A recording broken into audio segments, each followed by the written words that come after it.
அரசியல் சொல்கின்ற குடும்ப ஜனநாயகம்னா என்னன்னு நினைக்கிறீங்க? பெண்கள் மீதான அடக்குமுறை என்பது காலங்காலமாக நடந்தேறி வருகின்ற ஒரு ஆணாதிக்க வன்முறை. நாம் இன்னமும் அப்படியே இருந்தா அது நமது மடமை. நாம் உள்ளுத்தெழ வேண்டும். நம்ம உள்ளுத்தெழும் போது பல பிரச்சனைகள், பல சவால்களும் சந்திக்க நேரும். அதையும் தாண்டி நம்ம அதை மீண்டெழ வேண்டும். ஆண் பார்வையில் ஒரு பெண் எப்படின்னா ஒரு போதைப் பொருள், அவளோட உறுப்புகள் ஒரு நுகர்பொருள். பெண் ஆணின் உடைமை அப்படின்னு தான் பல ஆண்களுடைய எண்ணங்கள். முதல் நம்ம குடும்பத்துல குழந்தைகளை ஆண் பெண் என்று இரு குழந்தைகளுமே சரிசமமா நம்ம வளர்க்கணும்.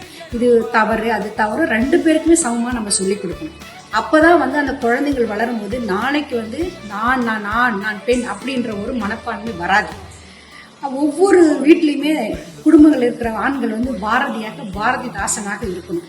காதல் என்ன ஒருத்தையை கைப்பிடிச்சோம்னா அவள் கடைசி வரைக்கும் நம்ம கரம் பிடிச்சு நமக்கு சமமா அவளை வழிநடத்தி நடத்தணும்.